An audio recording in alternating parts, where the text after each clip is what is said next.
Hey everyone, welcome to the newest episode of On That Note with Parker Whirling. Today's guest is my first artist based in Germany. He's an indie pop singer-songwriter, multi-instrumentalist, and producer who has a new song out right now called Last Time. Before we get the episode started, please make sure to like and subscribe to this podcast on Spotify, YouTube, and Apple Podcasts. And don't forget to follow me on Instagram at Parker Whirling and at onthatnote_podcast. And on that note, please welcome Good Posture. I'm sitting here with Good Posture, an indie dream pop singer-songwriter, producer, multi-instrumentalist based in Leipzig, Germany. His newest song, Last Time, just released September 23rd. It's off your upcoming EP, Changin. And I love the vocal production on this song. The synths are great. It's such a poppy tune. Might be my favorite that you've released so far. And usually I like to ask about the writing and the recording process behind the new song. So could you tell me a little bit about it, how you went about this song, and if it was any different compared to your previous releases? So yeah, thanks. Hello. Absolutely, yeah. That's since I released my last songs, or the only other songs I've released, which was in 2018. I really spent a lot of time focusing on that. I really wanted to up the production, and I didn't really have a budget to employ someone as well, so it was down to me to learn those skills. But yeah, there's definitely been a bigger knowledge of production going into these songs, and it was I also didn't want to have that lo-fi sound anymore. I really wanted to have it a bit more high fidelity this time round, and have the vocals really audible and stuff like that. But yeah, it's definitely been a different process to last time, for sure, from the last time of recording. Yeah, the newer songs do sound a little bit more polished, is what I noticed when listening to what you have on Spotify.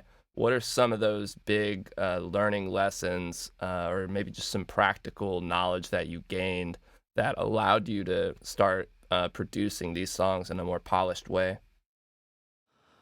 I think, to be honest, it's not so much to take it from that level to there. It takes a lot of time to learn what you need to do, but there are actually just a lot of subtle changes that anyone could actually really know. I actually became friends with a lot of people that were doing the same thing as well, or were just producers as well. So I gained some knowledge from them, but also a lot of YouTube tutorials, and experimenting with different plugins.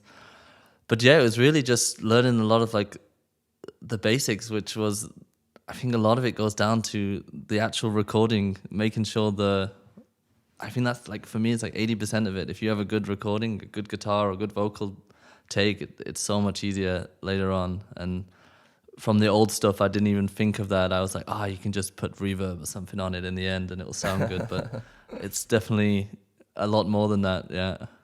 Yeah, that's a funny lesson to learn, and sometimes it takes way longer than you would think. And it's also it's a constant relearning of that thing, because you'll forget it going into a new song sometimes.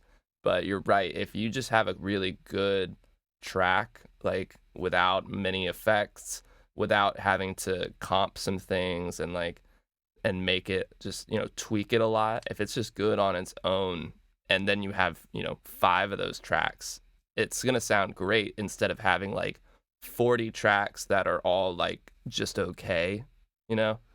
Yeah, and I think one of the biggest things as well was, like you said, having 40 tracks to 5 tracks was making sure that every track or every sound had its place, and really learning about frequencies and stuff, and that everything has its place in the whole frequency, and really using that when writing music as well.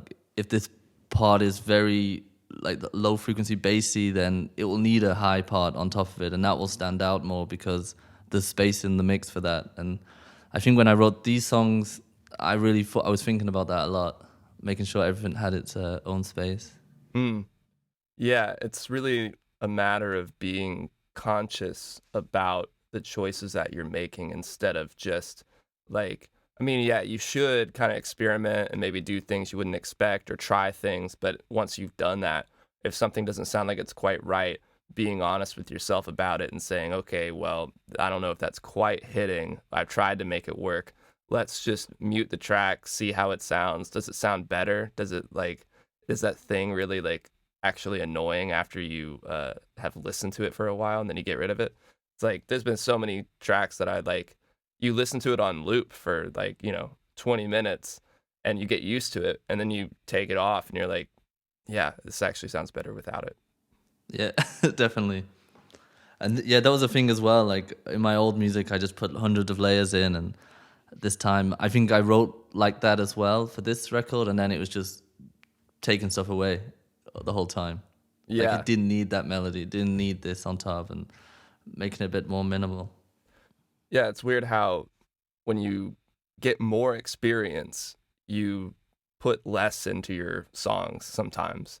That's how it's been for me. I'm like, I'd rather take away things from these tracks than just add a bunch of stuff. And whereas when I started out, I was like, oh man, I've got like 25 tracks. Like I'm really putting in the work. But it's like, am I really, or am I working harder? Am I working hard, or am I working smart? Exactly. It's a hard thing to realize. But what would you say is the favorite part of the creation process for you? Oh, yeah, I definitely think just like I make all my music at home in like a bedroom studio, and the best part for me is like I think the very beginning of a track, like not the tweaking at the end and stuff, just sitting there, and I make many ideas, many demos, and I love just doing that, and then showing those demos to like friends or people whose opinion I appreciate, and knowing which ones are the best ones to use. And I love just making loads of tracks, like loads of different melodies and harmonies and different sounds, and I think that's my favorite part of the whole making music thing, is just being alone and just making random stuff, and maybe something good comes out of it. So do you say maybe it's more the recording side of things or the writing? I think definitely the writing. Yeah, Gotcha. they kind of come at the same time though, because as I record most everything, like mostly on my own, like when I'm making the idea, the the sound that I originally used is probably the one I end up doing as Right. the actual piece. Yeah, there's not like another stage of like, okay, I'm gonna go and record these songs now. They're kind of Exactly. a bit recorded already. Yeah, that's what I used to do all the time, and it suited me for a long time, but now I've like gradually changed over to trying to write all my songs on guitar first and then lay them out on Logic. And it makes me, it like brings me more comfort to do that because, the sad thing about if you do start writing while you're recording is sometimes I personally would get stuck because I'm like, well, now I don't really know where to go because I haven't written anything yet. And it was like a miracle if I did figure out a way for it to go while I've only had like this verse written and recorded. But I do miss that side of things because when you're writing, like if you have to make yourself write a whole song before you record it, you're like, you just want to get to the fun part for me. You just want to start adding things Okay. and like, you know what I mean? Ah. Yeah, I know what you mean. And actually, now you say it, for these songs, like there was an interviewer, I don't know if you know the musician Westerman. He said every good song can be played like with just one instrument, like on a guitar or something. And Right. and I didn't know if I fully agree with it completely, but I kind of understood it. And the songs that I put out now, you can play them all on the acoustic guitar, and it sounds like a song. Whereas Right. like my earlier stuff, maybe it wouldn't work so well. And yeah, and I think the writing was a little bit like that as well. Like I kind of was playing a bit like the chorus on acoustic guitar and then writing it on the with using Ableton, and like 50-50 just writing it as I'm recording. Yeah. Yeah. I think just because you can take a song and play it on guitar doesn't mean necessarily it's a great song. And just because you have a song that is not really easily translatable into something like a campfire test, as one of my guests told me. doesn't mean that that's not a great song either. So it really is more of a give and take, I think. But I've been doing that more lately, and it does sound like, your songs like Changin' and Last Time, that those do feel more like they can pass that campfire test. You can bring the acoustic guitar, and like people still can hear the song as an acoustic version, and it still makes sense. Yeah, for sure. So I know that you do pretty much everything for your own music. You write it, you produce it, you record all the instruments, you mix it, all of that stuff, and you do it all from your studio bedroom. Which I always have a special place in my heart for artists like that, because that's how I started out, and it was a breakthrough moment for me when I realized that I could do that instead of feeling like I had to rely on other people. So how do you wear all those hats at once? Does it get overwhelming? Is it exciting? How do you feel about it? In terms of like all the things you just said, I do. That's the way I've always done it, so I kind of don't know it another way. But in on the same topic, like going through this release right now and being like the person that does everything, and I'm like a solo musician, it's pretty stressful. It's quite hard work. Yeah. Like when you're doing everything and you have to manage everything, like it's a bit crazy. But in terms of the recording and writing everything, like I've been in bands before and wrote music with other people, and this project was a side project from a band that just became my main thing now, because I'm more of a fan of writing alone and having that control over all those things like writing, recording, and mixing it and stuff like that. Yeah, there's a lot of moving parts when you're working with a bunch of people, and everybody has to have the vision aligned. And if you do have that vision aligned, it's great. But there's a lot of times where that's not the case.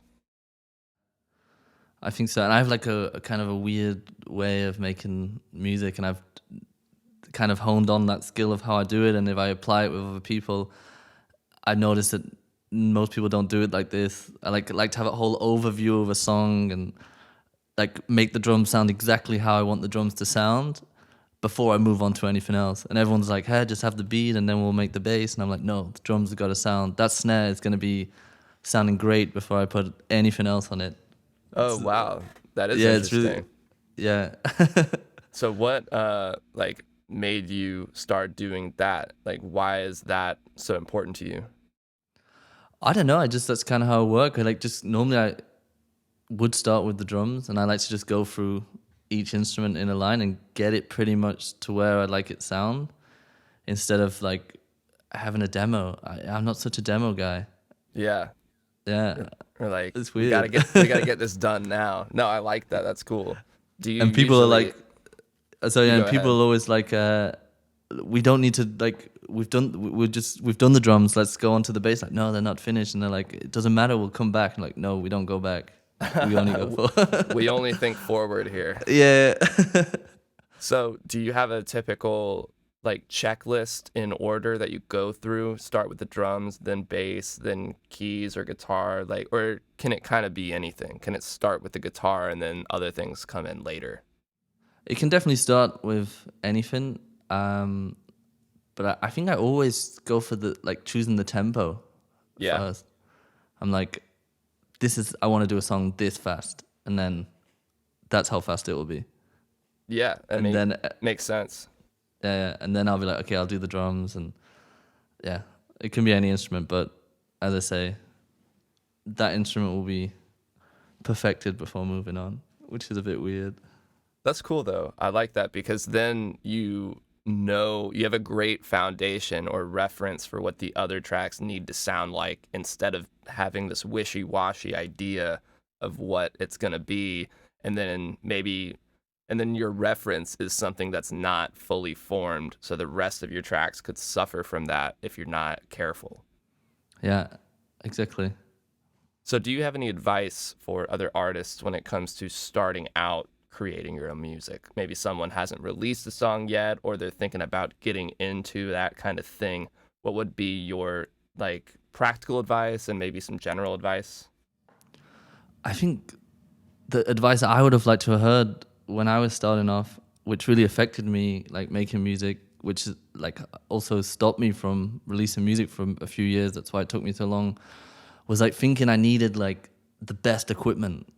Like I did say at the beginning, like, oh, the recording is 80% of it, and you got to have the best sounding thing. But I was always like, oh, I can't make this. This song can't be finished yet because I need this microphone. I need this, but you don't need it. Like my first song that I ever won, the first songs I ever made was my song Italy, and it was made on like a crappy computer with no like a $5 microphone, and it got to where it got. So my advice is not to worry about having the like money. If money's a problem, don't worry. You don't need the best stuff to succeed in a way. Yeah, that is what I wish I knew starting out, because I always thought, you needed to go to a studio if you wanted to record a song instead of like having your computer or even an Yeah, iPhone and getting I an did it. adapter. I did it. I wasted like not wasted, but I worked a lot and bought some equipment, and I was like, okay. And then I couldn't make anything. I was like, I've got all this stuff, and now I'm like, yeah, I have no inspiration because I'm like, oh, I need this one before I can do it, and yeah, it was a weird thing. And now I'm like just happy with what I've got, and half the time I don't use anything fancy. I'm just using the basic stuff. Right. And it gives it a flair, like a nice character when you do make things work with not the best equipment, because sometimes having, the best stuff that all these really big people have will just, might make your sound not as unique to you. Yeah, that's definitely true. Like I was like really wanting a Roland Juno 60 because I was like, that's the synth, that's the one that Right. everyone's using. But then I was like, everyone has that, so I don't want to make it sound that everyone's got. So I bought like a cheaper one. No one uses those sounds, and it's a bit more unique. Yeah, I love that. I also want to ask about the change in music video, because it's so cool. It's such a beautiful scenery, and I wanted to ask about that experience. How you came up with that idea. It's very simple yet executed perfectly. Are you using a drone in that? So yeah, the video was actually shot during like a lockdown here in Germany, and the idea and the concept was from myself, and I really wanted to like obey the rules of the Corona lockdown, but I needed a video. Like I was like, shit, I need to get a video sorted. I have like a deadline for it. So yeah, it's one of a guy, and the building is my house. So I actually don't leave my house. It's the roof of my own building, my apartment building. And yeah, one guy's using the drone, and he's not like anywhere near me actually. So we didn't even like, we were never close to each other. But yeah, and I'd like made some videos in the past, like myself or with some other people that had all these like big storylines and load of edits. And then I was like looking at videos that I really liked, and I was like, I think the simple ideas are sometimes the best. And I wanted this like to be simple and just like a reveal or something, like it's slow moving and then it reveals it, like in the video, it's like revealed I'm on the edge of my like roof, and it just looks nice as well.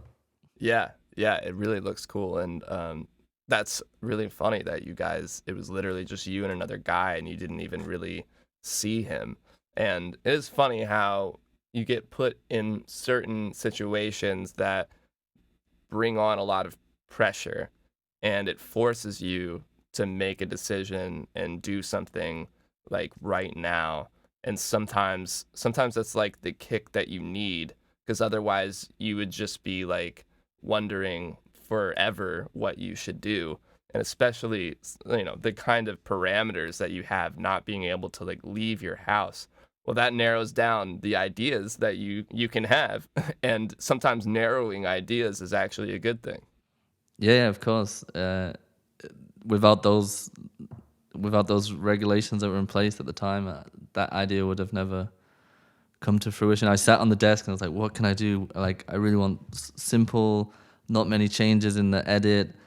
It's got to be like nearby. The guy that shot it, Richard, he lives across the street from me, so he just came across the street with his drone. So it was I love perfect. that. So, what advice would you have when it comes to artists who want to shoot their own music videos or do their own visuals? like if they're doing, I did it on a very small budget, like pretty much no budget. I would, I don't know, like that was my first video. I have another one coming out as well, which was also my own idea as well, which is kind of similar with the simple idea. Is my advice to someone, yeah, like maybe you don't need the crazy budget thing. Maybe my whole advice in the music thing is money is not a thing that you need to actually create like a piece of art and music. But yeah, you can definitely do it on a budget. Have a friend that's got a drone, and simple ideas are cool as well. Like Yeah. not to worry about so much like that it has to be some crazy fast edit, you know. Like I took inspiration from like I'm very much into film as well as music, and there's a Russian director called Tarkovsky who always uses like super like long shots. Like he doesn't edit; it's just like a 9-minute scene, and I really like that. And I was like, it showed so much about it, and I was like, that's why I wanted to take as inspiration for this video and the new one. Like as we actually speak, the new video will come out tonight, but Oh, whoa. I don't know if the date of this recording and when it's released will be. Yeah. It in will check, be. but Yeah, this interview yeah. will be like in a week. So. So go check out the new video for Yeah, last time. everybody go check it out. Which is it? Last time. It's for last time, yeah. Okay, cool. Yeah, I'm really excited about that. That's gonna be awesome. Is Tarkovsky, is that the guy who did Stalker? Exactly, yeah. Okay, cool. Yeah, that is funny that you say that, because all of those shots were like so long. It was crazy. Yeah. And that's why I think in this video it's just 2 long shots that fill up the most video, and then right at the end when the song got a bit more chaotic, to just do some fast edits. Yeah, it made sense. It made sense that it did that. And I loved, like, I don't know how much you were part of the editing process, but there's like, I don't know if they're lens flares like naturally, or if these like just colors start kind of popping up on the screen. Um You don't have to spoil it. Ruin the secret. Yeah. It's movie magic. We'll just leave it at that. You can DM my video editor Richard. He'll tell you. There you go.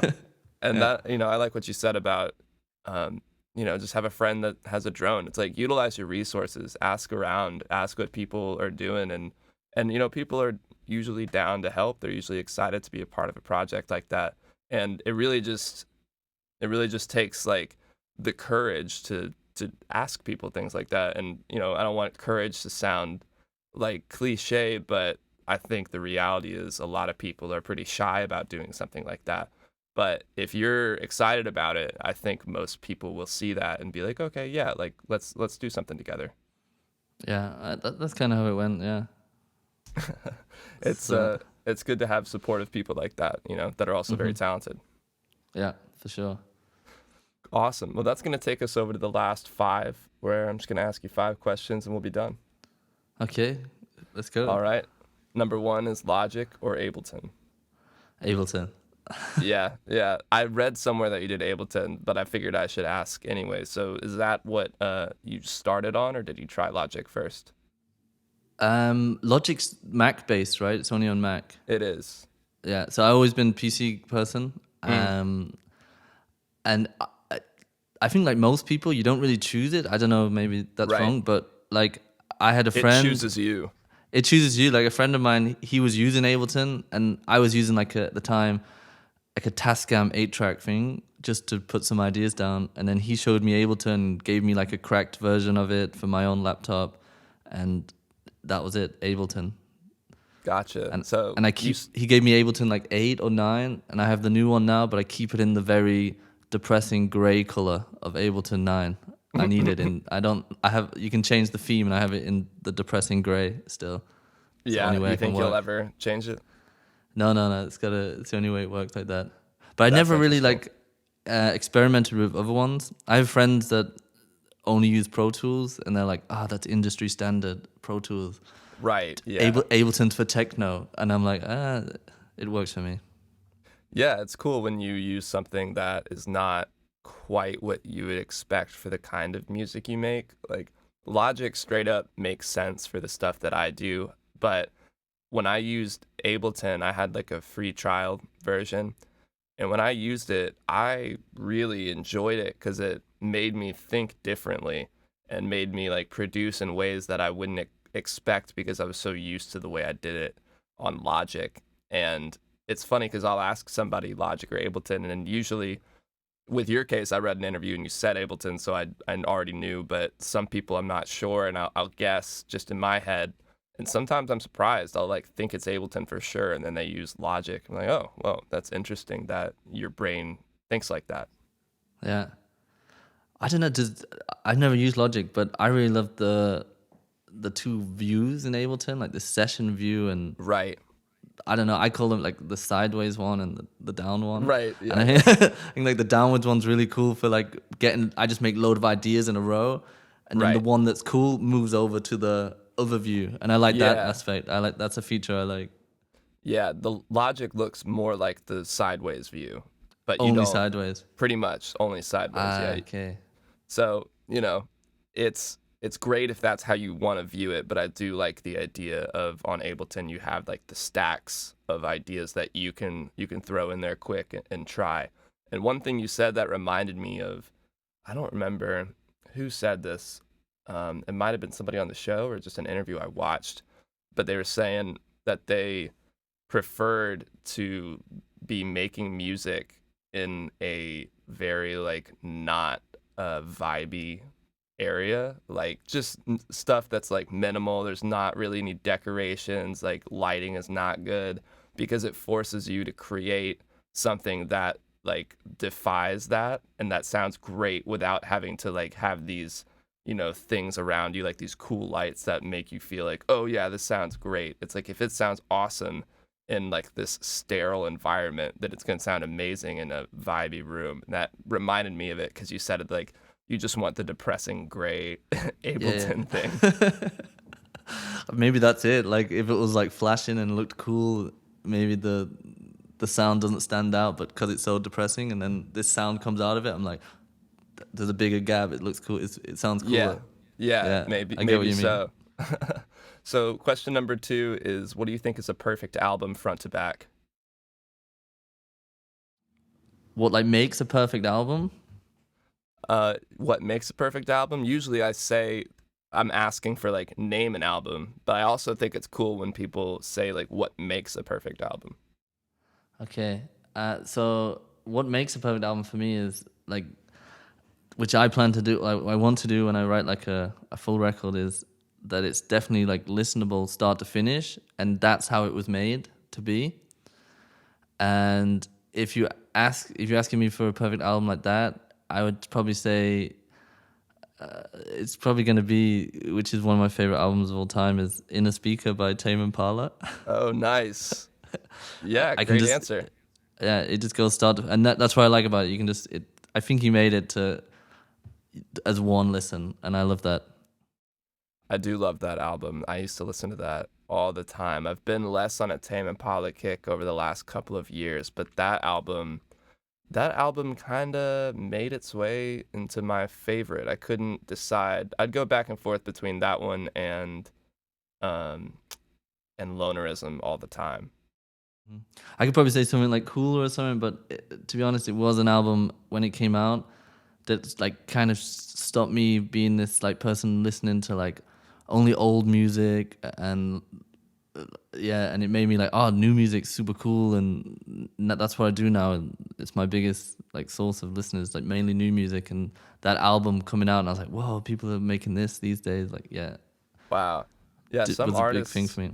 some artists and albums can really like blow open the doors for you and look at music in a different way. That was kind of the Beatles for me when I got back into them at like age 19, because I didn't really listen to them that much except for when I was like in third grade.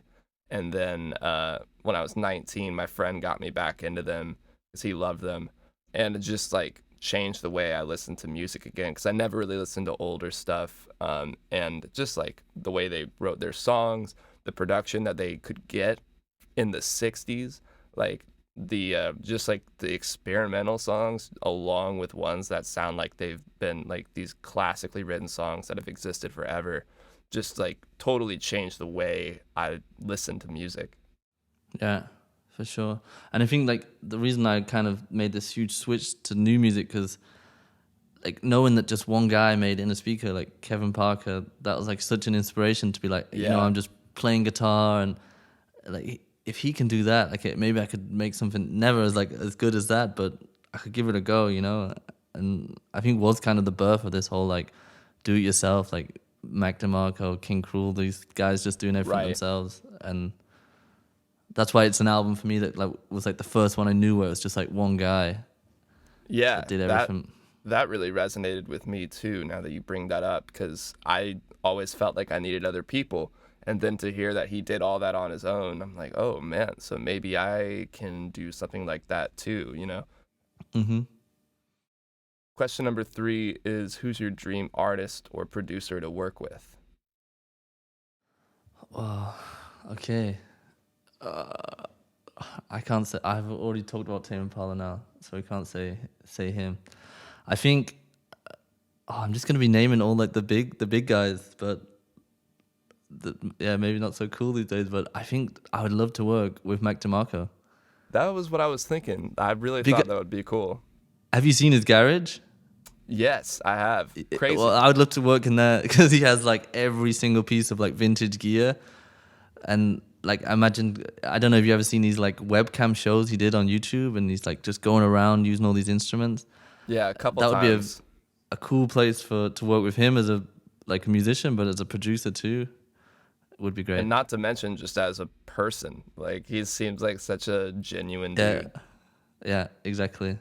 And yeah, I have seen that web show you're talking about only a couple times, but just his studio setup is like insane. You're like, how much money is in that room right now? Like, how much is all of that worth? I think a lot, but I think it's kind of he like, dresses like a homeless guy. yeah, I think that just shows he's like, the music's the main thing. He's just passionate about it, and it doesn't give a fuck about the way he looks. I don't Yeah. know. And But yeah, I he's always feel like it's like the indie cop-out name to say is Mac DeMarco. But to be honest, like who else can I say that's like him, like and done what he's done? So yeah, he's an absolute legend. yeah. Question number 4 is, what's on your musical rotation right now? Ooh. I was just speaking to a friend now about like, I have to remember like who I'm listening to. And I'm always like, I need to have like my Spotify playlist to like see who it is, but I'm gonna try off the top of my head. You can pull it up. I can pull it up. Yeah, that's not cheating or anything. Okay. Well, one of my biggest, the person I'm really into is Porches. Aaron May. Fuck yeah, I love Porches. I'm a big fan of. He's been in rotation since his first album, and when he dropped Pool, I haven't never stopped listening to him. He's someone that's like stood by me for a long time. Yeah, do you like the new singles he's put out? I love him. I love his production. I love everything. I think he's a great songwriter. No one sounds like him, and I really, that's what I would like to do with my own music. But yeah, mainly just listening to like similar music to mine, because I like to get inspiration from it. Like people like Men I Trust, Dayglow, Unknown Mortal Orchestra, just Dayglow's, all the like. Yeah. Dayglow's album is one of my favorites of this year, hands down. Yeah, and he's another one that's done it all by himself. So that's really cool. Have you seen his videos of how I made blank, like whatever song? Yeah. And it's a big inspiration for me. It's so great that he just like reveals everything. Yes. I think he's a Logic guy as well, actually. He is, which helps me a lot. But that is so cool that he does that. Like, that made me so happy that he's so willing to just be like, yeah, like, here's under the hood, here's everything I'm doing, and like no ego behind it. Like, that's so cool. Yeah, I think so too. He's a cool guy. Cool dude. So anything else before we move on to the last question? I have my playlist up right now. Who else am I listening to? Who else do I want to say? I'm listening to a friend of mine as well in Leipzig. He's called Shelter Boy. He did a song with Boy Pablo. He's like no way. Yeah, it's called Terrace, and that song, and he's just released an album, has been on kind of heavy rotation for me. Even though he's a friend, it's still I'm actually listening to it. It's good stuff. Yeah, that's the best when you are friends with someone who's so talented. Like, you listen to the album and you don't really think about the fact they're your friend. You just think it's a great album. Yeah, and it is. So yeah, Shelter Boy? Shelter Boy. All right, I'll have to check it out. That sounds really cool, especially because he worked with Boy Pablo. Yeah. All right, the last question here is, what's your favorite decade of music? It's hard because obviously we just talked about how I'm so much into new music. Right. But all my like, and you can say stuff's- like 2010s. People forget that's an answer. yeah, but I was like, my parents are very much into music, and they're like people that got me into it. And coming from like the north of England is where I'm from, like they were big fans of the Smiths and Joy Division, and they went to see them when they were kids and stuff. And Whoa. it was stuff that was playing in my house as a kid. So I don't know. It's hard to say because I love the 80s. I love everything that came out the 80s, but it's such a standard answer. I'm gonna say 80s. It was the best year. Like, whoa, because like it was this. You could do anything. Like if you listen to music from the 80s, it's just so like weird, and like all this weird like hardware stuff came out, and people were just making crazy shit all the time. Yeah, and no one cared. Like nowadays, it's cool, but I think like the sound is kind of like gone in a bit because people are thinking a bit about what people think of them, and I think in the 80s, like no one cared, and they just made like crazy music. Yeah, and then what was it? This not slapback, reverse gate. What is the drum thing that everyone they threw it on the drums? Gated reverb. Yes, gated reverb. It was on everything. I think Phil Collins invented it, didn't he? I think so. Accidentally, I watched like an interview, and it was for he had it on his vocals, and they accidentally put that mic on his snare, and they were like, "Oh, that's great." Like, what a crazy thing to discover. And you in the moment, he was like, "Oh, this is cool," but he probably didn't realize he just sparked a movement with that one thing. Yeah, it's already come full circle again. Like people are using it these days as well. Yeah, I feel like that 80s revival is on the decline. Like it was huge like 5 years ago, I feel like. Yeah. With the 1975, really, like I think they kind of brought a lot of that with the synths that they used and things like that. The 1975, they destroyed it. They destroyed it. They brought it back and they destroyed it all in one swoop. They're from Manchester, right? I think so. Yeah. Do you like them? I'm not a huge fan. No, not really. Not a huge fan, but I don't know. I haven't really got into them. I just obviously hear the media side of what people right. Like the front guys in the media a lot. I don't know. I don't know so much about them or heard their music, so I can't judge. No, I get it. I mean, there's some stuff that is, like a lot of bands, the hits, like they're good, but they have some really more underground ones that I always thought were amazing. So there might, they have a pretty wide range too. There's probably some songs you'd listen to by them, you'd be like, this is not what I thought they would do. Like the newest album that they did was really all over the place, like almost too much for my taste. But in general, they definitely have, like, I think they would have at least one song for everyone because they've really kind of pushed themselves in different directions. But those aren't the ones you're going to hear on the radio. Okay. Maybe I'll give it a check it out. Yeah, no peer pressure, just throwing it out there. Yeah.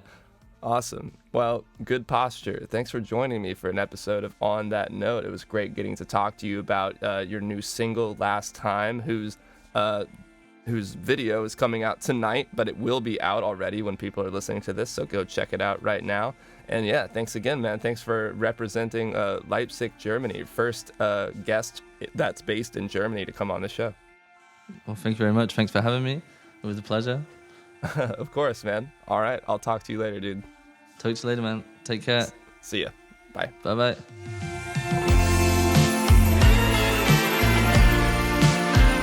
Thank you again for joining me for another episode of On That Note with Parker Whirling. If you haven't yet, please make sure to like and subscribe on YouTube and Apple Podcasts, and you can even leave a comment down below to let me know who you're listening to. On that note, I'll see you guys next time.